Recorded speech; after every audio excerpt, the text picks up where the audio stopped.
All right. Mexico just lost 2-4 versus Switzerland in the first of two friendly matches before their participation in Gold Cup 2025. This match was played in Utah at the Eccles Stadium on a very questionable pitch. It looked very rough. And also, who chose to play at this time of the day at a super hot, what it looked to be a super hot um, weather, because they had like two or three hydration pauses. You could tell that none of the players were enjoying the match at all. They looked sluggish. They looked as if they were suffering throughout the entire match.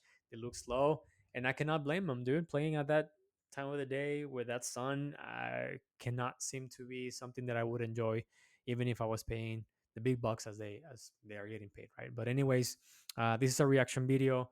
We're gonna discuss what happened in the first half, second half, the lineups, things that we like, things that we didn't like, and what's to come for Mexico. Yada yada yada. Let's start. Let's start because this was a tough match. I was expecting a tough match for Mexico.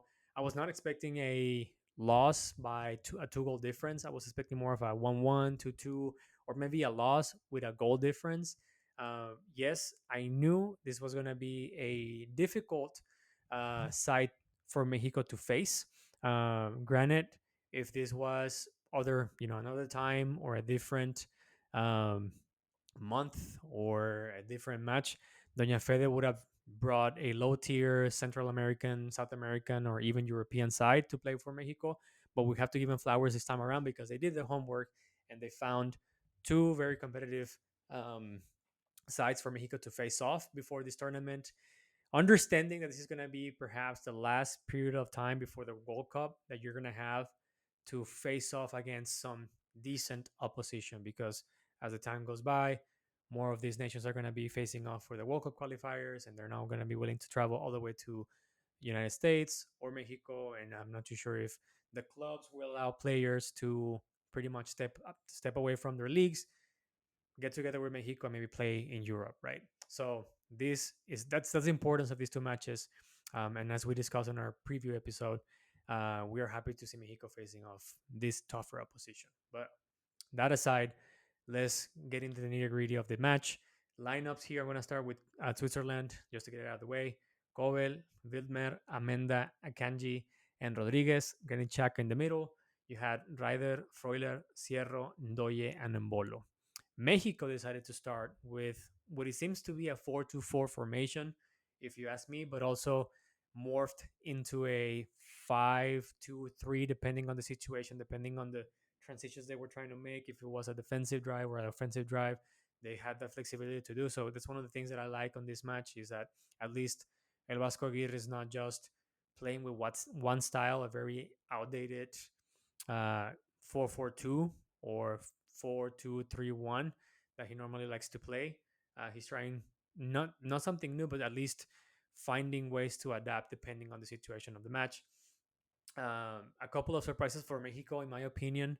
Not Raul Rangel. I think Raul Rangel was a expected choice from Vasco Aguirre, understanding that he likes Tala Rangel and Luis Malagon. Luis Malagon just came back from playing with America, that playing or the playoff for the World Cup qualifier, which they lost against Los Angeles. And then I don't think Memo Ochoa is going to play with El Vasco Aguirre, period.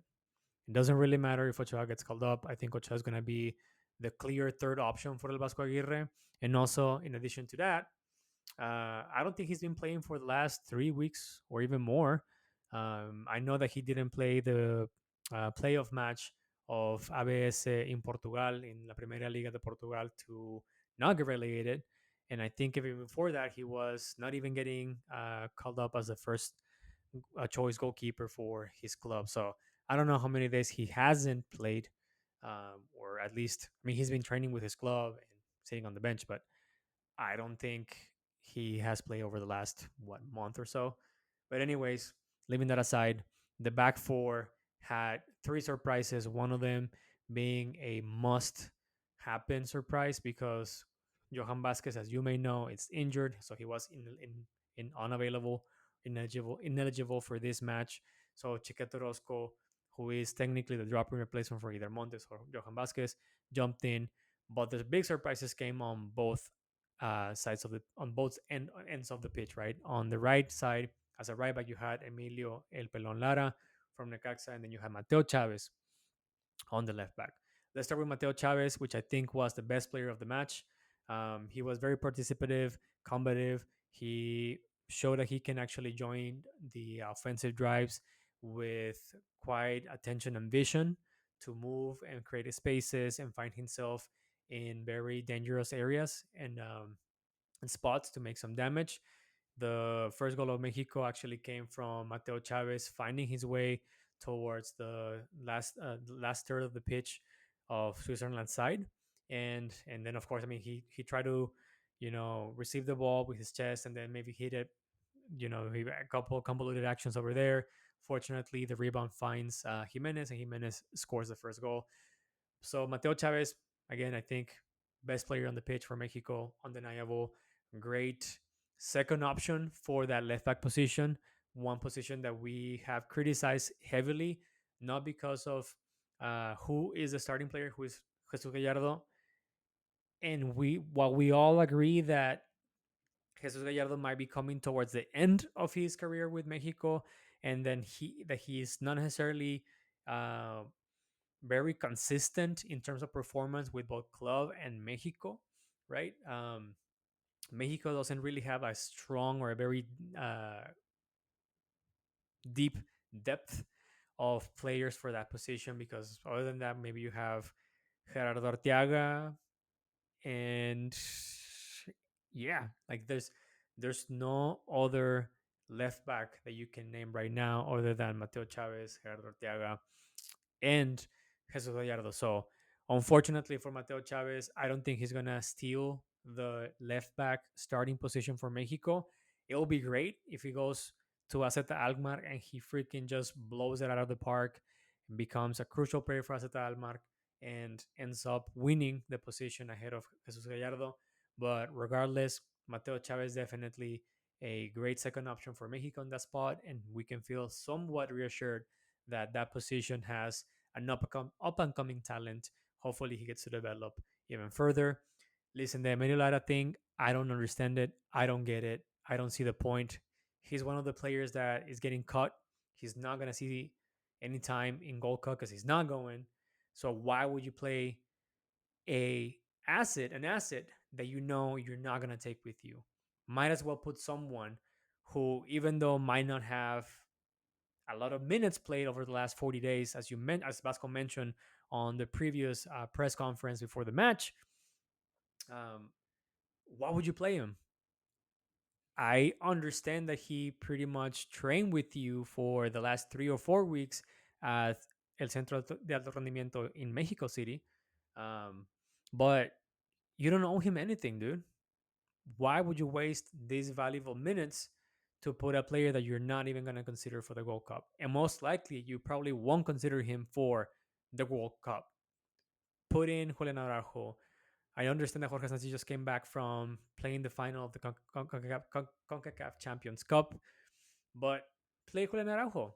You're gonna take Julian Araujo to the Gold Cup. Might as well put him in. Why waste this time? You do understand that this is perhaps the last two matches you're gonna have of somewhat competitive level before the World Cup, right? Because as the World Cup comes closer, teams that are still qualifying for it, they're not going to be willing to come to United States or Mexico to play against your team, and I don't think clubs are going to be open to share their players on a non-FIFA friendly match so you can go to Europe and play. So why waste your time, Vasco Aguirre? Why? I don't understand it. I don't get it. It is what it is. Midfield, you had Piojo Alvarado, Charlie Rodriguez, who, again, I've said this plenty of times and I'm going to say it again. Every single time I see the name of this dude on the starting 11 for Mexico, I just cannot help to cringe the hell out of it because I just cannot understand. I am not going to accept the fact that he keeps getting called up. He continues to start ahead of the likes of Marcel Ruiz. And and I don't want to spend more time and energy on a freaking ghost, dude. Charlie Rodriguez toda su carrera ha sido un fantasma en el Monterrey, en Cruz Azul, con la selección. No aporta, no defiende, no contribuye en ataque, no da pases filtrados, no da centros, no asiste, no mete goles, no tira, no hace absolutamente nada. Nunca, nunca, nunca, nunca se ha visto un buen juego de Charlie Rodríguez con la selección mexicana. Pero ya basta. No te voy a dar más minutos, Charlie Rodríguez, porque no los mereces. Eric Lira, I think, had a tough match today. A couple of mistakes here and there.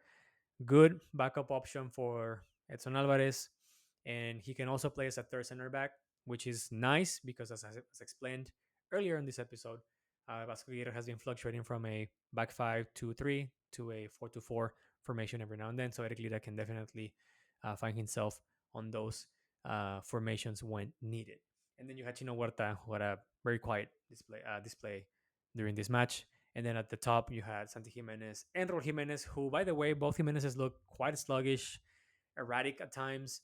I understand that Raul Jimenez, this is my read of the match. I could be wrong, but I just felt that Raul Jimenez was getting frustrated significantly because I saw him. I understand that he plays maybe like a false nine role in this Vasco Aguirre's side, but I saw him drop significantly from the front line towards the midfield to grab the ball and carry it forward. When your best player is a 30 plus year old, right? You want to maximize his time specifically on the front, so where he can be more dangerous, right? You don't want this player to be dropping all these meters back to the midfield where he's going to have to build the play and then run all the way up to finish that specific link up play that he started. You don't want that. You don't need Raul Jimenez doing that. So that goes to show me that once again, even though Mexico struggle this match defensively speaking, we continue to see those breakages between, whenever they steal the ball in the back and doing a counterattack or an offensive drive. Those changes from defensive to offensive are a big problem for Mexico. Not not only for this match, but we've seen it over the last I don't know how many years, guys. It's just a thing that Mexico does. That was the lineup. First half, plain and simple. Switzerland pretty much dominated the entire match. They owned the entire first half of this game. Embolo scored at the 20th, which I think it was a pretty easy goal. A huge mistake by Cesar Montes. Um, Listen, you can tell that Embolo is gonna cut you. Like he's gonna make a cut to the inside and then shoot. You know this. You've seen this. Like this is a pretty much average play that you're gonna see as a professional. And yet, Cesar Montes decided to give up on the play and just freaking not even commit to the slide, kind of sort of like just fall and stumble. And Bolo cuts him. He still has the time to pause, raise his head, and literally pass the ball to the back of the net. It wasn't a shot, it wasn't a quick reaction. It was literally a cut, heads up, pass the ball. So yeah, Mexico just couldn't find any chemistry whatsoever at any point in the 45 minutes of this first half. Very inoperable, if you ask me. Coming into the second half, I think Mexico improved on the first 10, 15 minutes with Santi Giménez scoring on the 20, on the 51st on a offside goal. But hey, there was no VAR here. I appreciate the referee being somewhat nice with Mexico and allowing the goal. But it was kind of a convoluted play where Mateo Chavez finds himself with a goal option, couldn't concrete it. Thankfully, the rebound, as I said, goes to Santi Giménez and he scores. But within 6 minutes, well, not 6 minutes, within like maybe less than 10 minutes or 10 minutes or so, Amdouni scores the second goal for Switzerland, and then at the 71st, Ndoye scores the third. By that time, Mexico was completely done. I think El Vasco Aguirre took forever to make some changes, some must needed changes to refresh the team because, as I said, some of these players looked very sluggish, very like lethargic, not crisp. Right? Maybe they're not in the best form at the moment because some of them have been I guess, resting or not playing over the last 3 weeks, as he said. So it just wouldn't make sense to either start with the ones that you've been training for the last 3 weeks, or putting players that are actually match ready, that just finished their season with their clubs, right? But anyways, that's just me. Um, and yeah, so Ndoye scores at the 71st. El Chavo Sepulveda comes in. Really great link up play between Algon, Alexis Vega, and him, where Alexis Vega gives an outstanding pass to Angel Sepulveda, who decides to just shoot to the goal on the first touch with his weak foot, and he buckles it on I think left bottom corner of the goal. And at the 90 minute, Ryder just pretty much put Mexico to bed, scoring the fourth goal of Mexico. Sorry, of Switzerland. Of Switzerland. So right. I mean, listen, Switzerland was definitely better than Mexico. Um, a lot of defensive mistakes by Mexico. Talarangel on that third or second or fourth goal. A poor short pass. I mean, an easy one that he could have just, I don't know, he could have just done something different. Just freaking kick it away, dude. Like, you don't have to pretend that you know how to play from the back, right? Just freaking take the easiest option out and don't take responsibility for getting another goal scored against you. But anyways, what are the lessons learned here? Um, El Vasco Aguirre has to stop making changes, some weird changes, putting players that he's not even going to take in consideration for the Gold Cup, and maybe not for the World Cup at all. Put in the players that you're going to pretty much marry with, and continue to have at least try to achieve that tactical understanding with them, and make sure that you do everything within your reasonable um, opportunities or whatever is at your hand to make sure that Johan Vasquez gets recovered and is healthy for the beginning of Gold Cup. I'm not sure if we're gonna see him for the game against Turkey. Um, but yeah, those are my lessons learned. Very few positives for Mexico here. Tough match, but I'm glad to see that Mexico is playing against tougher opposition. What's to come for Mexico? Well, they're gonna play against Turkey, as we said on our preview episode, on June 10th. That's next Tuesday. And yeah, hopefully they have a better display than what they did here today. And just so you know, Turkey did beat the USMNT, a very lackluster USMNT, 2-1 today as well. This is Puro Pinche Gol. Thank you for joining me today.